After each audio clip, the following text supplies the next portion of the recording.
hear me better. During the meditation, it is good to hear the inner voice, Yeah. So, that was just a joke. It is, let us start with our regular opening chant.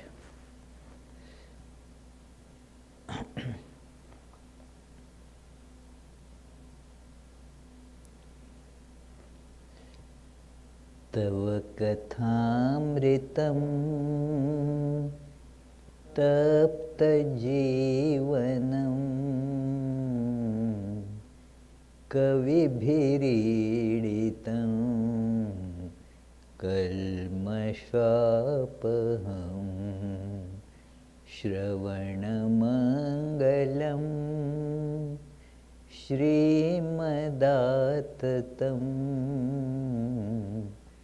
भुवि गृह्णन्ति ते भूरिदा जनाः।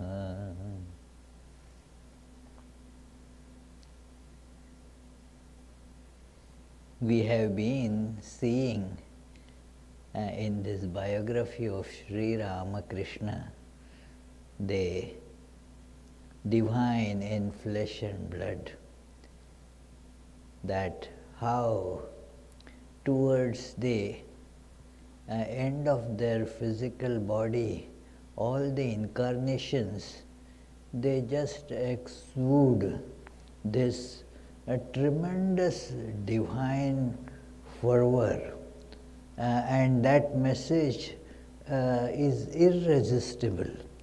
People get it. It is described here that how Sri Ramakrishna was exuding that kind of divinity, that through all his actions, and everybody was getting touched by it. It is, he had mentioned that when you see such signs, then know that the end of the body is near. The drama is near. In a play, those, a play or a movie, there are so many different plots, so many unknowns, so many things that are happening, so many riddles. But when you see that all the threads are coming together, all the things that were not known were getting known, things were getting explained. Now you know that the movie is coming to an end. It is, everything is solved, all mystery solved. So this is like this drama of Sri Ramakrishna's life was coming to slowly towards the end.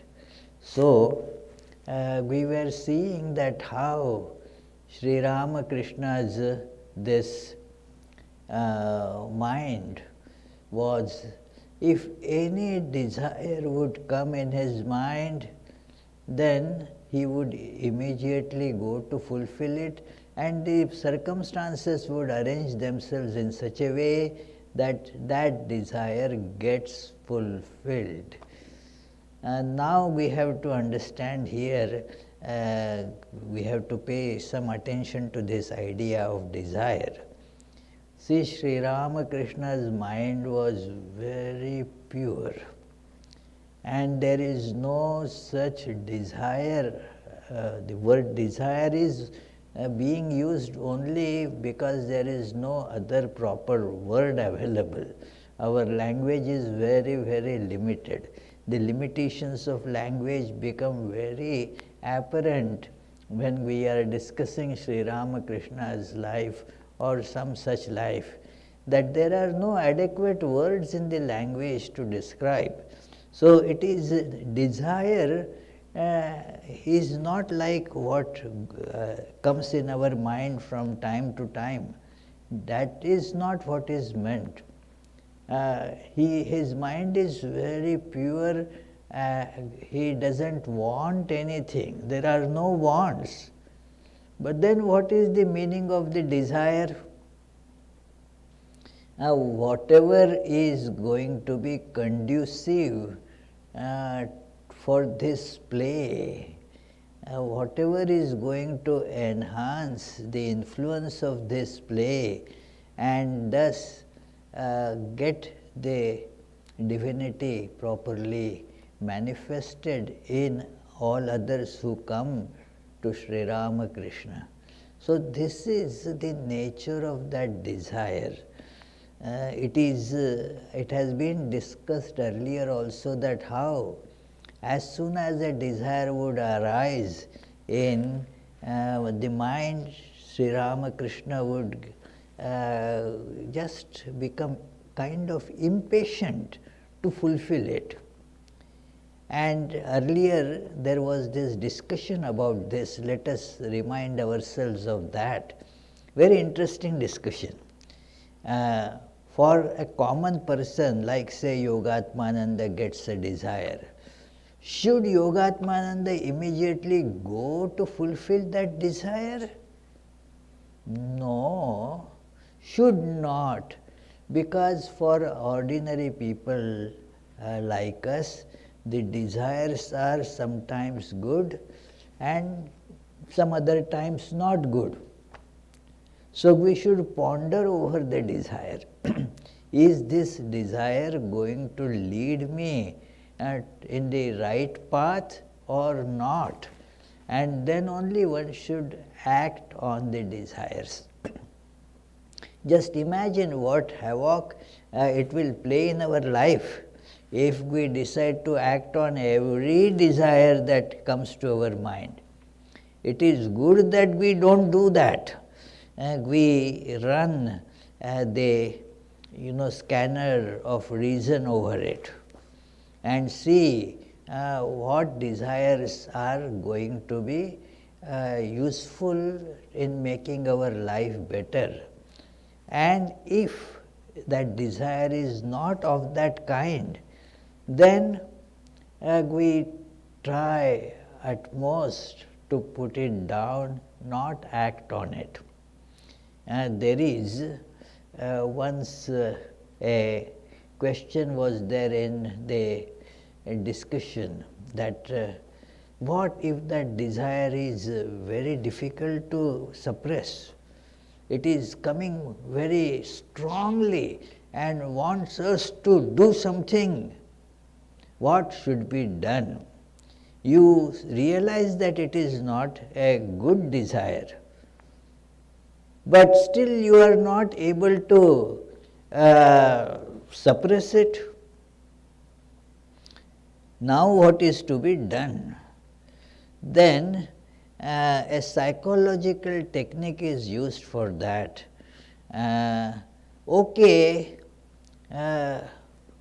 Postpone it later. Is it necessary to act on it just right now? If you tell the mind at that time, no, kick out that desire from mind, it may work, but in some cases it may not work. So another treatment is given, like a child very restless for getting something. Say, I want ice cream, mom, I want ice cream, I want. Now, if the mom says no, the child would become very agitated, will start crying aloud, throw all sorts of tantrums. So, a kind of via media is sought. Okay, later on you will get it. Right now we are, busy, we have to do so many things, so wait, tomorrow we will see. Now what happens? The child feels a sense of, okay, my the desire is going to be fulfilled, I can wait one more day for that, doesn't matter. Now what happens is that everything in the world is uncertain. The desires are, they come and go. So there is a chance, a good chance, that by the time tomorrow comes, this desire goes away, some other desire replaces it. So you don't have to really act on it at all. So hold. Hold on to that, don't act on it right now. Tell, no, wait, why hurry? That by hurry everything gets spoiled. Don't hurry like that. Wait. So if you get a desire, say, suppose Yona wants to scold somebody bitterly. Now that desire is there. And cannot be just stopped. So say, this is not the right time. I will do it tomorrow. I will organize my thoughts better, and then do that tomorrow. And thus what happens? By tomorrow, some other thing crops up, and this desire is gone. At least one can hope for that. At least its force becomes more moderate. So this is a technique used, that it is, they say in Sanskrit, this is a Sanskrit saying, that Shubhasya Shighram, means when an auspicious desire rises in the mind, don't wait, fulfill it. Because that desire may not remain too long, who knows, the desires are very fickle. They move from here to there, there to there is no constancy about it. So, before this good desire goes away, act on it. So, Shubhasya Shighram. Once long back a devotee had come to Belur Math, very early days of Belur Math, and wanted to give a donation. And then the Swami said, well, now it is kind of late, so and I don't have the key of the office to open, take money, give you a receipt. So why don't you come tomorrow? And this devotee said, the mind, today I have got the desire to give donation. It may not be there tomorrow.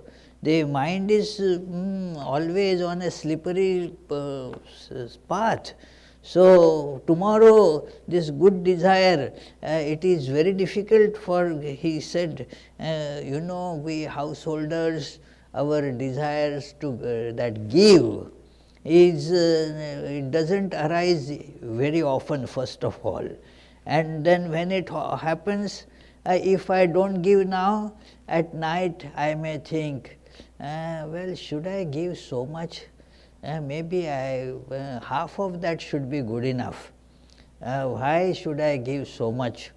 I have some other expenses to think about, and so maybe that donation will not happen. So please take it now. And the Swami said, okay. So it is because the desires are of this nature. And then the same thing with the bad, evil desires, which actually should not be acted upon, but they are bubbling with a lot of force there, they are very turbulent. Tell, oh wait, don't be in a hurry, because the same law applies there also. Maybe that desire will vanish in the midst of many other desires, so you will then not have to act on it at all. Politicians use this, a lot. There are the public demand, this should be done, this should be done, this should be done. okay, now they don't say that your demands are wrong, and that will be going against public opinion. So, and then they will not get elected or so forth. So, they say, oh yes, yes, we agree with your demands, we will consider them, let us form a committee that will study all the relevant circumstances and how to fulfill those. And then what happens? The committee, the delays and all that happens, keeps on going on. So by the time people forget that in the midst of some other demand that comes. So our desires are like that, they demand. And now if they are good desires, act on them.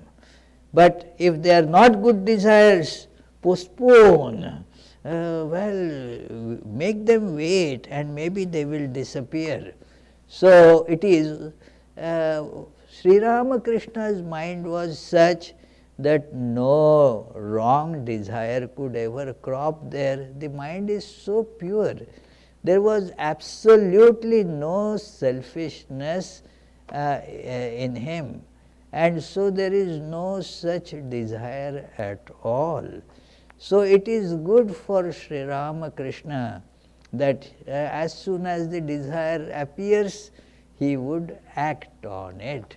There is also, this is a characteristic of what is called the sattva.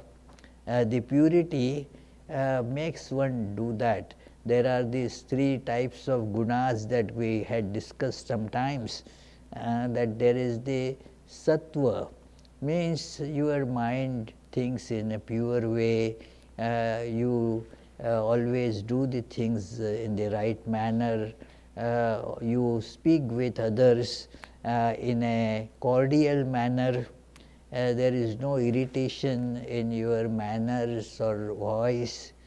Then there is this rajas. In Rajo Guna, it is all prompted by desires and activity. I want this, I want that, I want to do that, all that. So, and then there is the what is called tamas, means it is the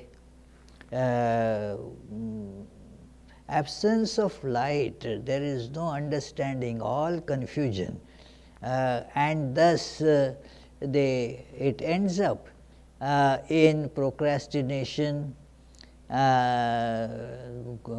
quarrels, just wasting life in an idle manner, doing nothing practically. So it is in this tamas there is procrastination, in sattva there is absolutely no procrastination. What is to be done is to be done. And now, if it is planned to be done today, it will get done today. If it is, if I say that this has to happen, I should do it, there is no procrastination in that, it will get done. So, Sri Ramakrishna's mind being such pure mind, there is no postponement, oh let me see tomorrow, why not today, come on, tell me why not today. This happens in our life, you know, that we say from tomorrow, I will do it from tomorrow, why not today. I told you in India they used to, now I don't know much, but on the shops they would hang a board, cash today, credit tomorrow. So suppose Naomi goes to buy and asks, well, I want on credit, and they in the shop they will show, look at this board, you know, come tomorrow, we will credit tomorrow, cash today. Now, if she goes tomorrow, she reads the same board, credit tomorrow. Tomorrow never comes. So, our procrastinating mind pushes the spiritual aspirations like that. Oh, I will see later on, right now I am very busy, and so forth. I do not want to do things in rush. So, right now I have to look after my job, which is very tedious, and I do not want any digression. Let me retire. When I retire, then I will look into it. And such thing does not come at all, because when that person retires, something else is waiting there. Oh, no, retired, but I have to take care of this and take care of that. So, it is very difficult, and I had thought of going to my other relatives and visiting them, and so after that I will start practicing spiritual disciplines. It does not happen. So, it is very important therefore to start now. Sri Ramakrishna's mind was like that, very pure.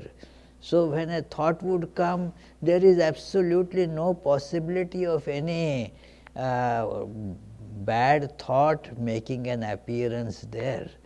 And so, he can easily go to complete, fulfill whatever had come to mind. And so, this is being mentioned there, that any desire that arose in Master's pure mind was fulfilled somehow or other. It was as if someone cleared the path to its fulfillment by quietly removing the obstacles. It is with our desires, even if we act on those, there is a lot of chance that it will not get fulfilled. Even if we break our head, it may not get fulfilled.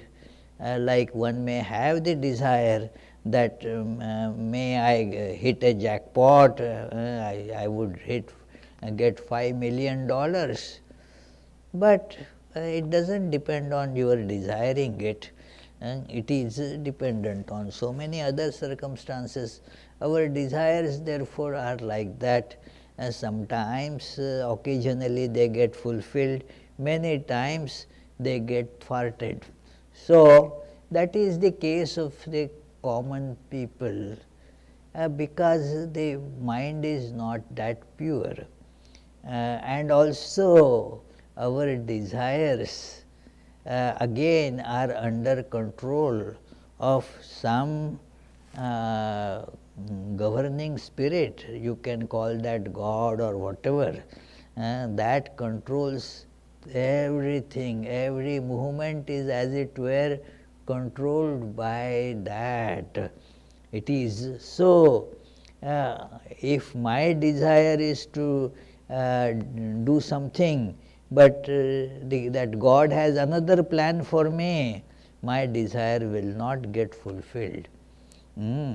But with Sri Ramakrishna, he and the divine, they were together, one and the same. There is no distinction. And so, whatever desire would appear would get fulfilled.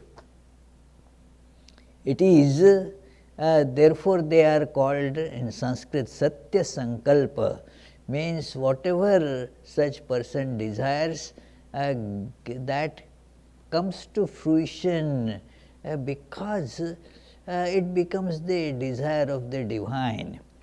So, like Sri Ramakrishna was asked when he was suffering with that throat cancer, that why do you not just think that this body, may this body be cured of all illness, it will get cured.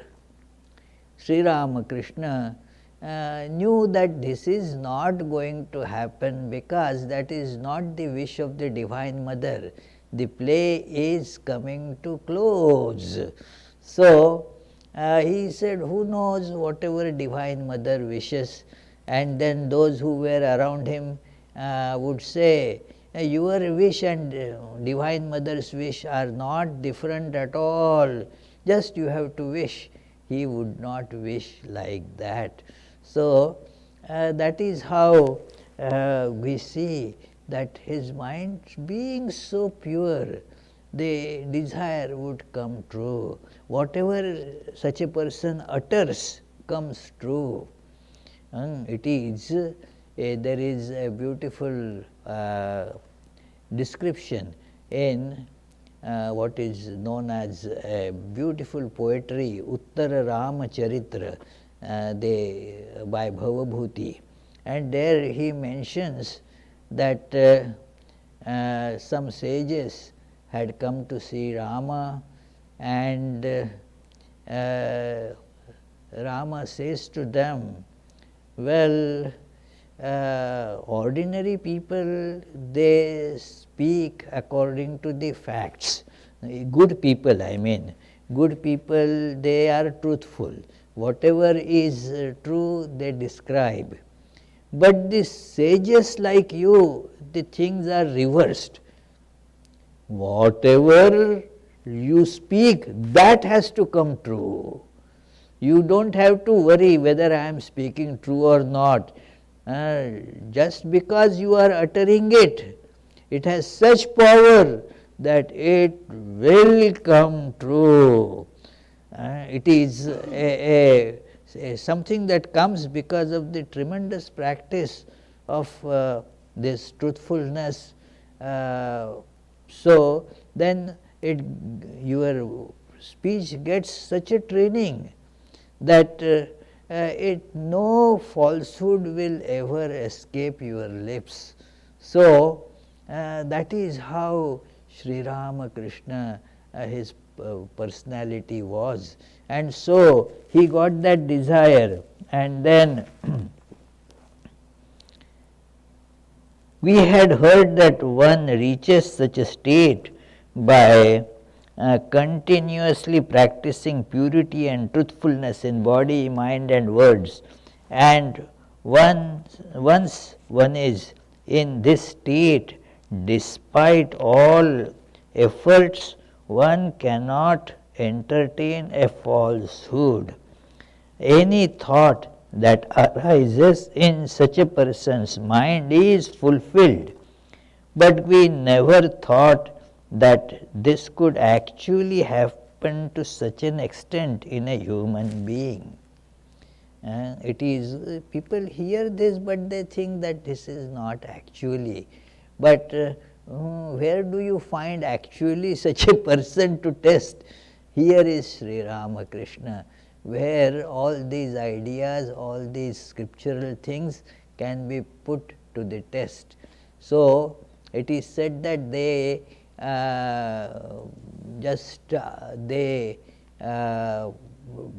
verify the scriptures. They give you the verification of the scriptures in their life, that they are true. Look at this life, and so you see the truth of these.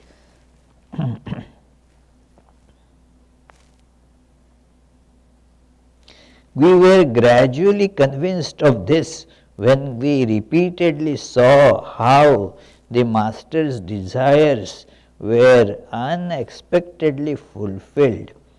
But in spite of this, did we have full faith in the Master whilst he was alive? The desires or the Master's utterances were such that at times they were just opposite the common perception, and so people thought that what he is telling is not right, and a couple of such examples are given here. The Master told us, in Keshav and Vijay, I saw the light of knowledge burning like a candle flame, but in Narendra it blazes like sun. Narendra, who became Vivekananda later on, and his tremendously dazzling influence filled the world. But at that time he was a college student, and Keshav Chandra Sen was a very famous, well-known this preacher.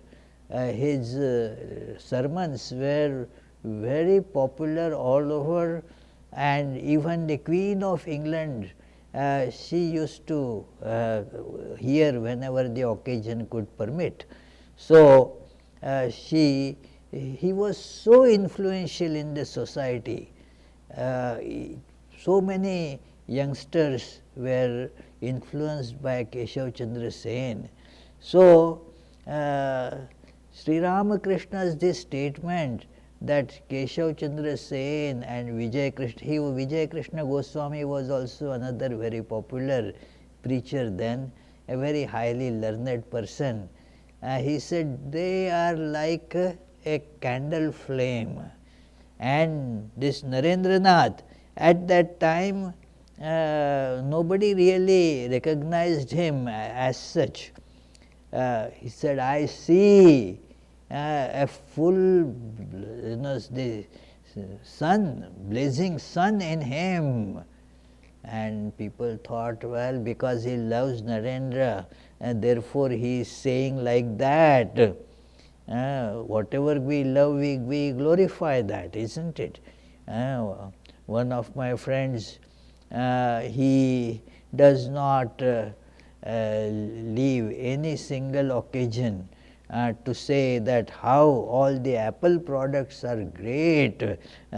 He is in great love with all the iPhone, iPad and whatever, and so it is, so because of love you glorify something that is you like, you glorify that. So they thought that because Sri Ramakrishna used to love Narendra, that is why he is saying like that. But no, that was not the case. He also said, which was Narendranath said to Sri Ramakrishna, what are you saying? People will think you have lost your head. Keshav has stirred up the world with one power. Keshav became famous because of one power, whereas Narendra is endowed with 18 such powers. These words burst forth not from his imagination, but from knowledge born in ecstasy.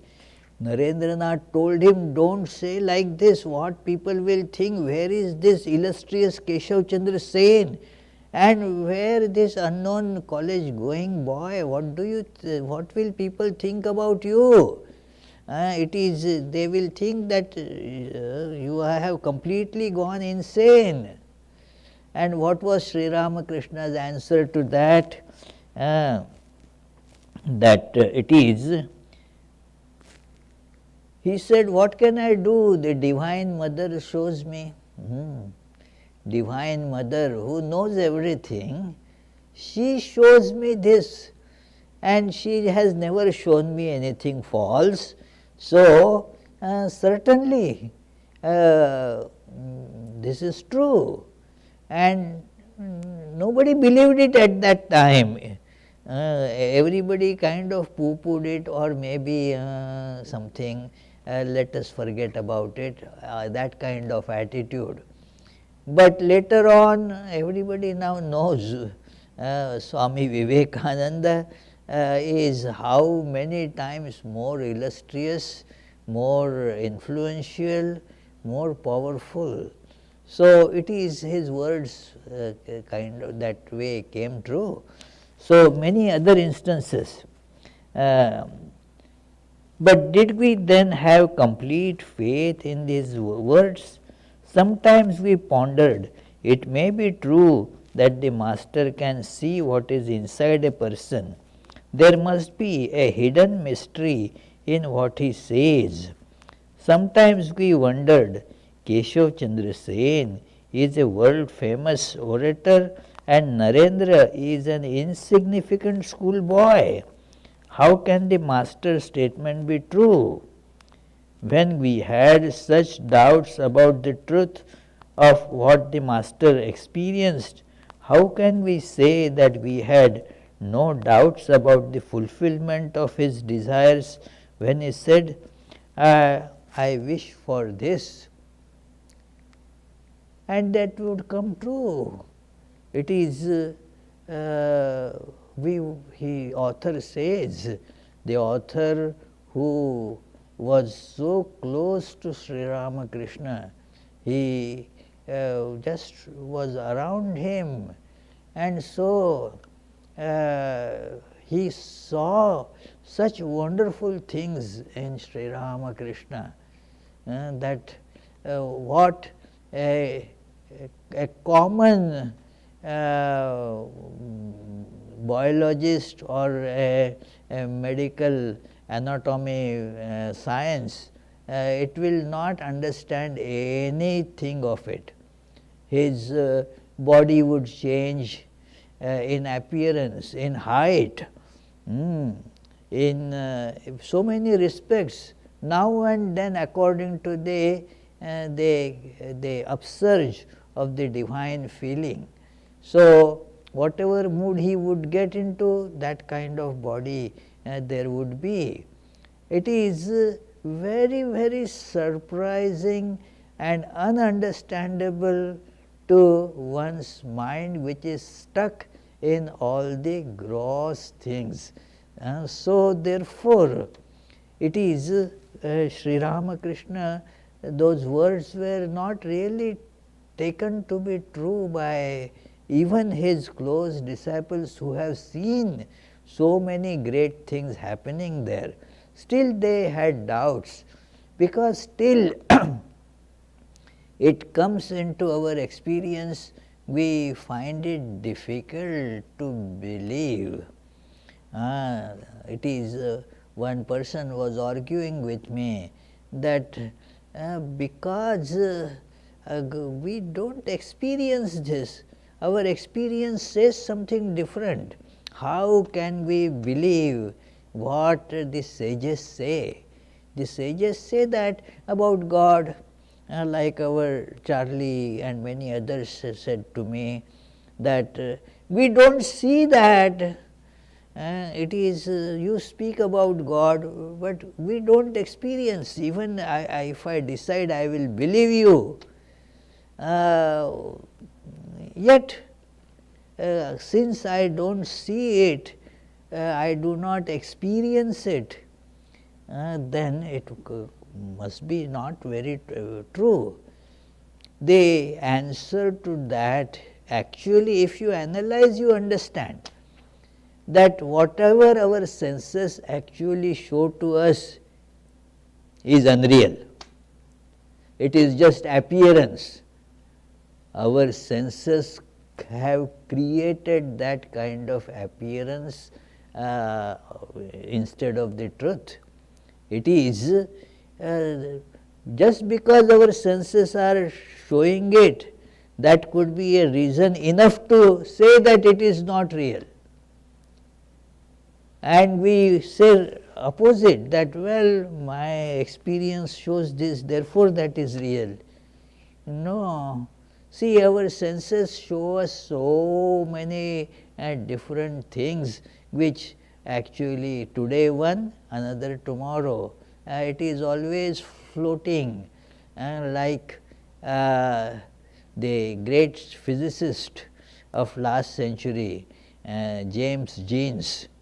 He said that the physical science by its very nature is only measurement of shadows. It is, and the shadow changes as the direction and the place from where the light is coming, the shadow changes. And so our conclusions change. What we thought yesterday, we see that it is not true. Something else starts to be making rounds as true. It is like that. What was considered to be true, say several years ago, it is not true. They say jokingly that somebody gets a Nobel Prize for proving something, and 10 years later somebody else gets Nobel Prize for showing how that fellow was wrong, you see. So, it is like that. What appears to our senses, all physical science is just dependent on that, what these our sense organs bring to us. And one thing that Swami Vivekananda many times has mentioned, have we ever questioned the credentials of these senses? Whatever they show us, we without questioning take it to be true. When in the say FBI or whatever such organizations, they have informers. Now those informers, they first check the credentials of those informers. Are they genuine or are they just double crossing us? What is there? How are they? But whatever the senses show, have we checked that whatever they are showing is true? Have we asked them the credentials? We have not. It is thus, when we ask the credentials to them, then we understand that no, they are not showing us the truth. It is, in fact, they create a haze, a kind of cloud to cover the truth. And so, we should understand things in this way, that just because what we see does not mean that it is true. We should question the validity of that. So, this is what has been mentioned here, that it is the doubts keep on arising in our minds because we cannot get over this tremendous stranglehold that these senses have put on our understanding. Whatever they say is true, whatever they deny is not true.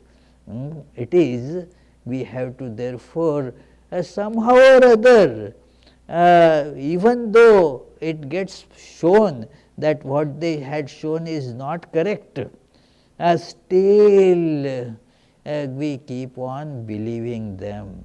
So, therefore,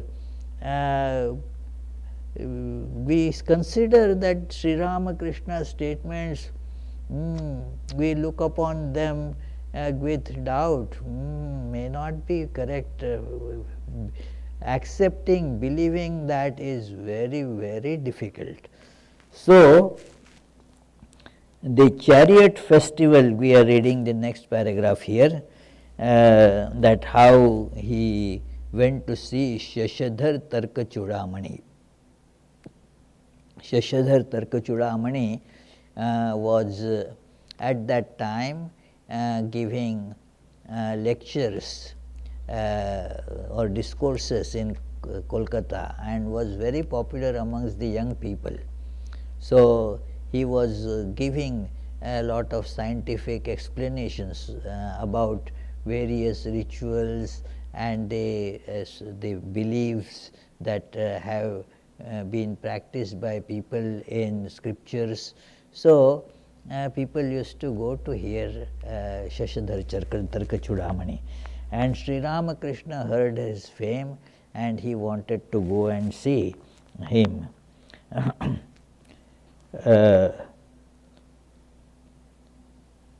The chariot festival of Jagannath began a few days after the master had told us about Pandit Shashadhar. Because the chariot festival continues for 9 days, it is called Navayatra, the 9-day festival. We can think of many events concerning the master that took place during the Navayatra of 1885. On the morning of the festival's first day, the master went to the house of Ishan Chandra Mukhopadhyay of Thantania, Calcutta, for lunch, and from there he went to visit Pandit Shashadhar Tarkachudamani in the afternoon. In the evening he attended the chariot festival at Balram's house in Bagh Bazar, spent the night there, and the next morning left for Dakshineshwar by boat with some devotees. A few days later, Pandit Shashadhar gave a lecture on religion in Alam Bazar or North Baranagar, and from there he visited the master at the Dakshineshwar Kali temple. On the morning of the return chariot festival, and this is interesting, you go somewhere and then you return. So in the chariot, Jagannath goes somewhere, then there is the return chariot festival. All put together it is 9 days. So on the morning of the third day, he returned to Dakshineshwar by boat with Gopalma and other devotees. On the day of the return chariot festival, Pandit Shashadhar came to Balram's house and prayed to the master with folded hands and tearful eyes, "Sir, philosophy has dried up my heart. Please bestow upon me a drop of devotion." The master went into ecstasy and touched the Pandit's heart on that day. It will not be out of place to give the reader details of these stories. On the first day of the chariot festival, the master went to Ishan's house at Thantania in Kolkata with Jogen, Hazra and a few other devotees. Seldom does one meet a devotee like Ishan, so kind and generous, with such faith in God. He had 8 sons, all of them well educated. His third son, Satish, was a classmate of Narendra and an expert pakhwaj, that drum player.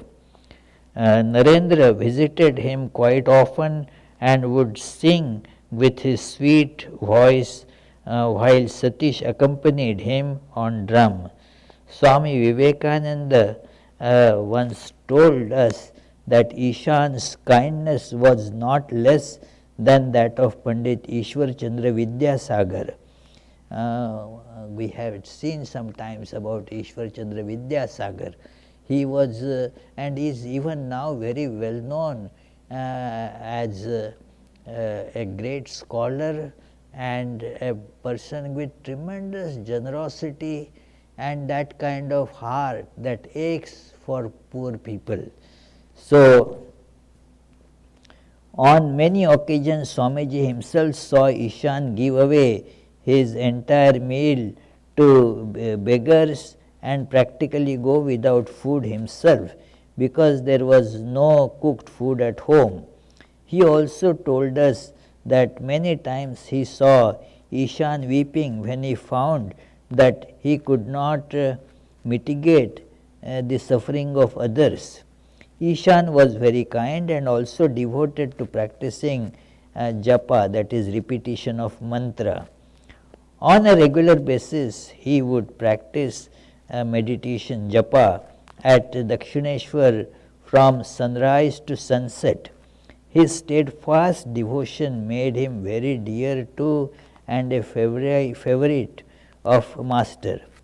We remember that one evening After finishing his japa, Ishan bowed down to the master's feet, and the master in ecstasy touched Ishan's head with his feet. When the master later regained normal consciousness, he told Ishan emphatically, "Oh, Brahmin, dive deep, dive deep." In other words, become absorbed in the name of God instead of superficially repeating a mantra. At that time, Ishan was performing worship and japa from morning till 4 in the afternoon. After a light meal, he would talk to people or listen to devotional songs. Later in the evening, he would resume practicing japa for several hours. His son took responsibility for his worldly affairs. The master visited Ishan's house now and then, and when Ishan was in Kolkata, he would go to see the master in Dakshineshwar. Otherwise, he passed his days practicing austerities in holy temples or places of pilgrimage. So, this is the description of Ishan, that the life was just filled with spiritual practice. That is the idea. From morning till evening, till he would go to bed, it is nothing else was in his life. Just be engaged in spiritual disciplines. So, it is that makes this person very pious, very holy, and naturally, you know that whatever one does, there is a effect to that. Every action will lead some results. So, the action of doing this mantra, repeating the mantra, it has its results, good results. The life, it will have some impact. If it is done with feeling, then it will have more effect, much deeper effect. So, it is like Patanjali says that it is about the this mantra repetition, and then he adds one more aphorism there, tad japas tatra tasya bhavanam, that it is whatever you are repeating, feel that within you. So, then that makes it more effective in life. So, we shall continue the discussion later about this car festival, 9-day car festival, and what happened during that.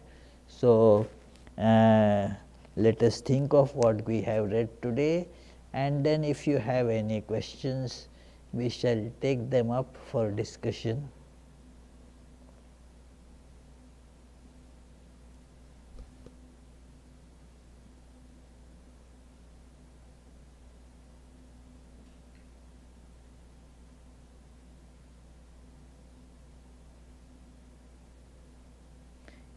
Yes, any question?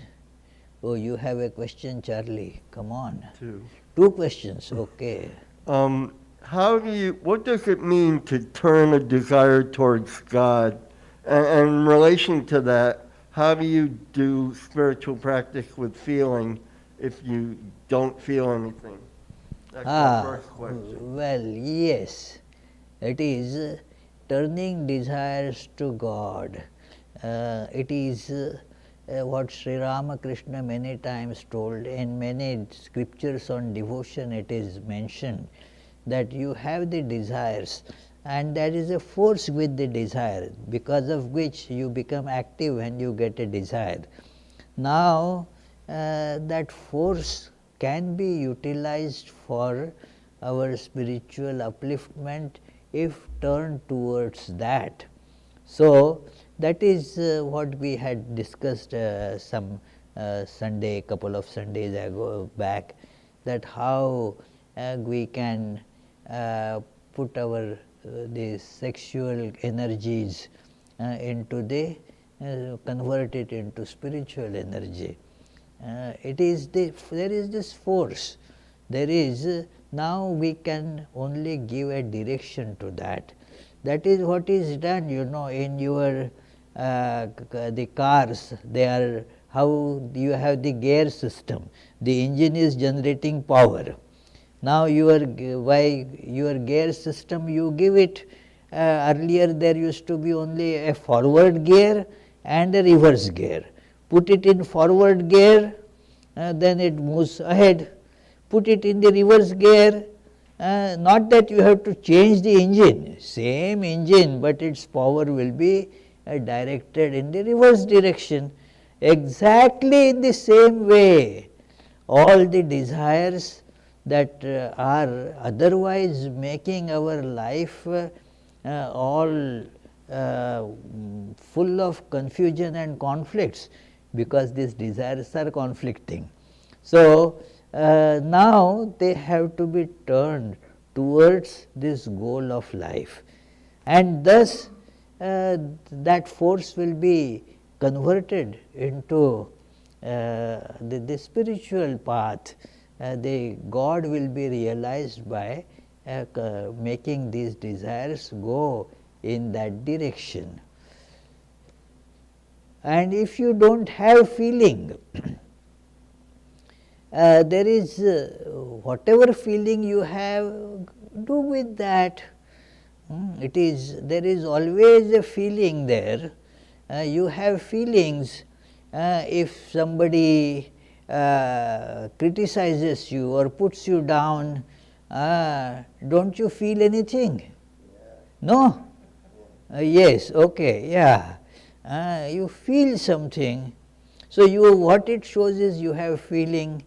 If you say, somebody says very good things about you, you feel happy, there is a feeling.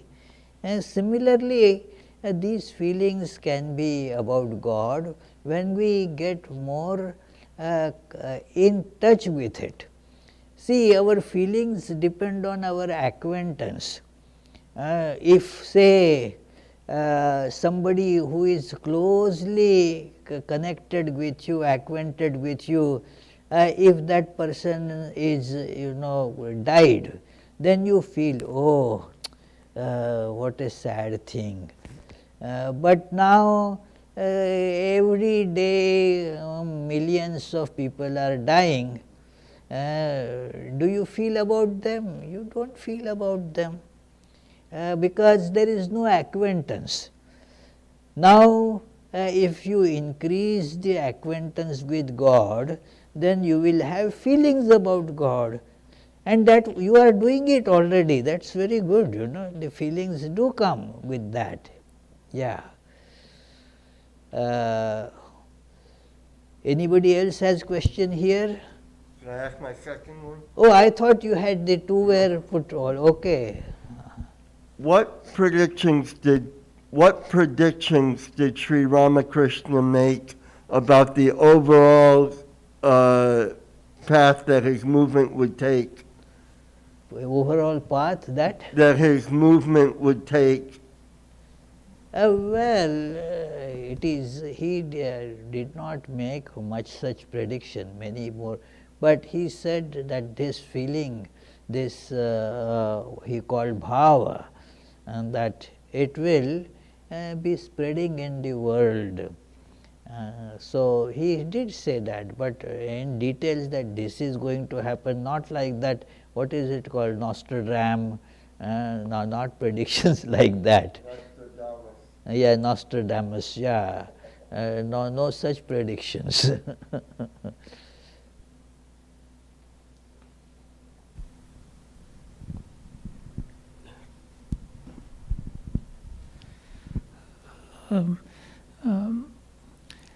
So I had so many questions. In fact, so many questions. Yeah, but I'll just limit. Okay. Limit myself. For all these things that we get attached to, for example, the ego, and in his terms, gold and lust, all these things look very beautiful to us because we haven't seen that ultimate beauty of which we can see in Samadhi. Now, my question is, since I haven't attained to that, then obviously the other things are looking more beautiful. So it's kind of a recursion here, because first I need to go there to, then I will feel, oh, those are 1,000 times better, and so automatically I will not care anymore about these. But in order to go there, then I have to already get rid of this. So then... See, that is where the question of Shraddha comes, Shraddha, faith, a dynamic kind of faith, that what you see is one thing, but somebody tells you, oh, there is something better than that. Oh, this restaurant gives you this nice dish, the pasta here is very nice. Somebody says, have you eaten pasta there? It is 10 times better than this one. Now that tells that, well, this person cannot be telling lies. Why will he tell lie? Let me go and taste it. So similarly, when you see so many so-called beautiful things, and if you examine what you feel as beautiful today, is not felt beautiful tomorrow. It is with everything it is there. So a reasoning person sees that there is no actual beauty in any of these things, but there must be something, the source of beauty, because of which these things seem beautiful, because of the reflection of that beauty. And thus you listen to the sages, that yes, they have found the source of beauty, they have found the source of joy, and so you accept their words and follow that. That is what is called Shraddha. Shankaracharya gives such a great description of it. I always remember, and I have spoken here about it, that what the scriptures tell you and what the Guru tells you, those words, although that is not your experience, Shastrasya Guru Vakyasya Satya Buddhi Avadharanam, even though it is not your experience, you push aside your experience and take the experience of these sages and teachers to be true, and thus follow that. And what happens if you do that? That sa shraddha kathita sadbhi yaya vastupalabhyate, that is the shraddha whereby you realize the ultimate truth. This is a very necessary thing. We do that, you want to go somewhere, you haven't gone there, you don't know exactly the place, you put it in Google, you put Shraddha in Google, isn't it? That you don't know well, but you have the faith that Google is going to guide you right. So it is. So every time we put the faith in something and go forward, but only when it comes to the faith in sages, we have doubt. Oh, they might not be knowing, and what will happen if I come to a big loss because of that? When your friend tells you, no, the pasta is much better there, then okay, yeah, you agree. But and you go and try that. But when it is the sages tell that no, do it, this is how you get the ultimate truth. What does it, that fellow might not be knowing anything. Why should I believe that person? It is that without that kind of a faith in Guru, in scriptures, both are same thing. One does not realize God. Yeah. Any question on the web, or is there any other question here? On web, is there any question? Yes. There is one web question. Okay. From B. Pa. From? B space PA. Okay. Okay. Why do our senses only reveal the shadow of the true nature of things and not the reality of things? No, and not the reality of God. That is the nature of the senses. The senses, as it is told in Kathopanishad, that the senses have this manufacturing defect, that paranchi khani vyatrunat swayambhu tasmat parang pashyati nantaratman. The senses have this basic defect because of which they mutilate the truth. So, that is the reason that the senses cannot show you the truth. Only a senseless person will think that the senses are telling me the truth. It is, we go and see the magic shows. Our senses show us one thing, but that is not true. The magician is making all, our senses see something that really is not there. Our senses say, well, the magician actually has killed that girl. The poor, many I see crying in the spectators, say, "Ooh, what will, this girl is now gone. You see the blood there. Ooh, why he should be tried for this murder." And then you see the girl walks from the other side. So our senses keep on cheating us, you say. That one should understand. Yeah. Second part of the question is meditation the right way to come closer to the perception of God? Yes, meditation is the right way, and if we understand the word in a broad sense, meditation, then meditation is the only way. It is in a broad sense, all spiritual practices can be included in this word meditation. Yeah. Okay. There is a second question.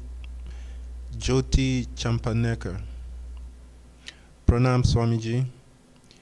Ishan did spiritual practices for so many hours every day. Why wasn't it deep or intense? Why wasn't he? Why wasn't it, that is, his spiritual practices, deep or intense? Oh, well, it takes time, There is, he did it for so many hours a day, but apparently that still you remain on the surface. One has to learn to go deep in that. What happens is that that spiritual plane of this doing japa for many hours, that gives you a joy of doing it. It is certainly superior to the joy of, say, eating candy. Eating candy gives you some kind of a joy. Repeating the name of God gives you some kind of a joy, a superior joy. But still, one has to transcend that also and go deeper, and thus you get a higher level of sense of beauty and more joy. You have to keep on going deeper and deeper till there is nothing left to go. You and that become one and the same. So, till then we have to keep on going deeper. It is Ishan story only tells us that even though he was such a sincere aspirant, even Sri Ramakrishna tells him to go further deep, then the truth will get revealed more. So, what to speak of us when this is the case of Ishan, how much we need to think of going deep. It is very important to learn to go deep, and there is as such no end to going deep till one all day you become united one with the divine. So, I have a question. Oh, you have a question? Yes. At 8:46 now. Okay, come on. Okay, yeah, I think it can be answered quickly. So, if going deep is not revealed by dedicating time to the practice, Going deep is only partially revealed by the time spent. yes. Ah. So, but we can infer that Ishan had genuine devotion. Well, So no- there was a time factor, and there must have been some devotion, because to even sit for hours, it says something about that mind. Well, it is, you see, that part is there, that he is sitting for hours doing meditation, and he has certainly attained some depth, but then one gets stuck there. In the spiritual practice, this happens that you advance, but after advancement you get some joy that makes the further progress kind of difficult. You cannot get rid of that. You think that, oh, you have achieved a lot, a mind becomes kind of complacent, that see, I have done better than most people, what more should I do? My life is full of only spiritual practice. No, you have to go deeper there also. Sri Ramakrishna used to narrate that story, that a woodcutter was told to go deeper, go further in the forest. And so he was earlier getting some very little money by taking some wood sticks there. So, but then he heard that, and so he went in and he got a lot better lumber to be picked and sold. But he did not feel satisfaction there. He said, I was not told like that, I should go deeper. And so he goes deeper and he finds this sandalwood trees, and then selling that he became very, very rich. But still he didn't think that he has to just be satisfied with that. Go deeper, and then he gets a silver mine there, then he gets a gold mine, and so forth, So there is a lot to go deeper and deeper. One must have that spirit of striving. It is, we see it mentioned in Upanishads again and again, that, and what Swami Vivekananda says, stop not till the goal is reached. Arise, awake, stop not till the goal is reached, because there is a temptation to stop and enjoy. And thus we forget that we have to go further. Yeah. Okay then. Let us conclude with the closing prayers.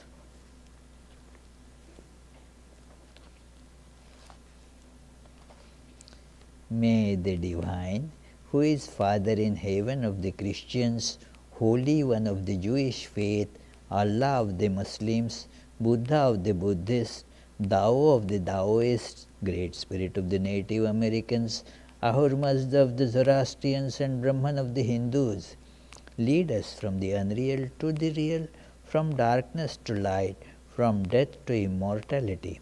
May the all-loving being manifest himself unto us and grant us abiding understanding and all-consuming and divine love. Peace, peace, peace be unto all. So this is telling the goal. Till when we have to go deeper? Till abiding understanding and all-consuming divine love. All-consuming divine love. Till then, we have to keep on going deeper and deeper.